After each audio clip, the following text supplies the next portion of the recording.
Just to recap what we know at this point, about 6 p.m. tonight, Iran began firing hundreds of ballistic missiles at the state of Israel. The state of Israel estimates that's 180 ballistic missiles. Iran apparently has suggested up to 400 ballistic missiles. That was 6 p.m. local time in Israel. The footage was astonishing. You can see the footage in the 2 box here, falling all over the state of Israel. The entire map of the state of Israel was covered in red alerts. I was getting calls, I was getting WhatsApps from all my friends in Israel talking about having to run to the shelters, take their kids into the shelters. Iran announced this was in retaliation for the death of Hassan Nasrallah, the terror head of Hezbollah. That is the Iranian proxy arm in Lebanon. Israel has thoroughly eviscerated Hezbollah. They've taken out Hassan Nasrallah. They've taken out nearly the entire upper echelon of Hezbollah. They've moved into southern Lebanon. It turns out they've been performing extraordinary operations in southern Lebanon for the last year to empty out terror capacity in southern Lebanon. And now they're moving full scale into southern Lebanon, presumably over the course of the next few days, to rid it once and for all of Hezbollah presence. Iran, in an attempt to demonstrate that they have some level of a credible force left in the Middle East, fired this very large barrage of ballistic missiles at Israel. Because of Israel's defense capacity, because of its allies, 0 people have died. The only person who was killed in all of this, one person has died, not 0. One person died. The one person who was killed in all of this was a Gazan refugee in the West Bank city of Jericho. So the Iranians were aiming at the Jews, and they hit a Gazan Palestinian. The entire map, again, of Israel lit up red. That includes the West Bank, in which 2 million Arabs live. And, of course, there are 2 million Arabs who live inside the state of Israel as well. Once again, when it comes to Iran, they do not care one fig about their supposed Palestinian allies. All they care about is using those Palestinian allies as a weapon against the state of Israel. Israel, at this hour, has announced that there will be a massive retaliation. This will not go unchallenged, unlike the first time back in April when the Biden administration talked Israel out of a harsher action and Israel fired a piece of high-tech ordnance that was designed to deter Iran.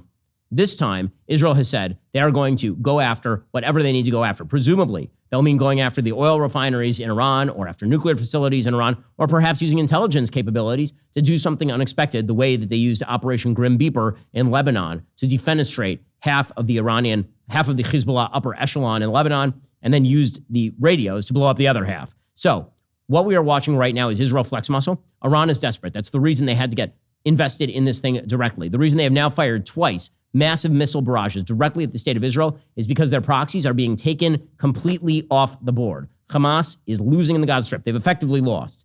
They're now a low-level counterinsurgency. 23 out of 24 Hamas battalions in the Gaza Strip after October 7th have been completely wiped out and destroyed. Hezbollah, which was the gravest threat, the biggest, most well-armed terror group in the region, has now been thoroughly handled. Hezbollah will continue to be degraded en masse by the Israelis. Tens of thousands of members of Hezbollah have been fleeing across the Lebanese-Syrian border to get away from Israeli fire. And Iran, feeling that it was losing grip on all of these proxies, had to fire directly. Of course, the Houthis, another Iranian proxy group, had fired a cruise missile at Israel a little bit earlier this week, and Israel proceeded to blow up 2 ports that the Houthis were in control of.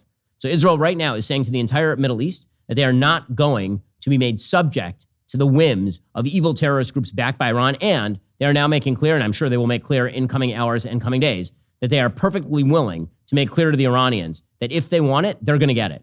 FAFO. Apparently, Ayatollah Khamenei is once again in hiding.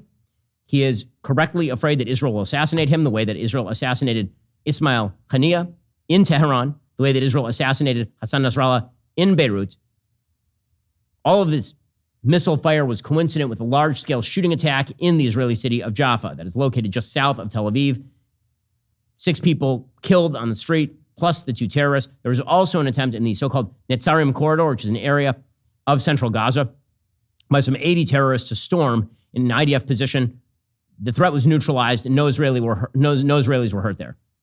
So what we are watching again is the Iranians gasp against the dying of the light. They can see that they are no longer in control of events in the Middle East. For too long, their tentacles have surrounded Israel, have attempted to strangle Israel. Israel has broken each one of those tentacles in turn. And now the head of the octopus is trying to strike at Israel, and Israel is going to strike the head of the octopus back. President Trump, of course, has issued a statement pointing out that none of this would have happened were he the president of the United States right now. Of course, he is exactly correct about that. His statement read, "The world is on fire and spiraling out of control. We have no leadership, no one running the country. We have a non-existent president in Joe Biden, a completely absent Vice President Kamala Harris, who is too busy fundraising in San Francisco, a city which she and Gavin Newsom totally destroyed, staging fake photo ops. No one's in charge. It's not even clear who's more confused, Biden or Kamala. Neither has any idea what is even going on. When I was president, Iran was in total check. They were starved for cash, fully contained, and desperate to make a deal. Kamala flooded them with American cash. Ever since, they've been exporting terror all over, unraveling the Middle East. Under President Trump, we had no war in the Middle East, no war in Europe, harmony in Asia, no inflation, no Afghanistan catastrophe. Instead, we had peace. Now, war or the threat of war is raging everywhere. The two incompetents running this country are leading us to the brink of World War III. You wouldn't trust Joe or Kamala to run a lemonade stand, let alone the free world," says Donald Trump. It's no surprise Iran desperately wants Kamala Harris to be president because they know as long as she is in power, they can take advantage of America. That is why they've tried to target me. If I was in charge, October 7th never would have happened. Russia-Ukraine never happens. Afghanistan botched withdrawal never happens. Inflation never happens. If I win, we'll have peace in the world again. If Kamala gets 4 more years, the world goes up in smoke. He is totally correct about that, obviously. And that should be what J.D. Vance says in the vice presidential debate tonight. Again, we do these live updates in real time because of our subscribers, our supporters. We really appreciate it. If you subscribe, you make it possible for us to bring you live breaking news updates like this. If you don't subscribe, please make sure to head over to dailywire.com right now. Get 47% off your subscription with code FIGHT. Please, again, subscribe. It helps us bring the news to you, bring you breaking news in real time the way that we are doing right now. Make sure that you also tune in tonight for our vice presidential debate coverage. It's a very, very busy day over here at Daily Wire. Again, make sure, head on over to subscribe, dailywire.com, and use code FIGHT for 47% off your annual membership. We'll see you in just a little bit.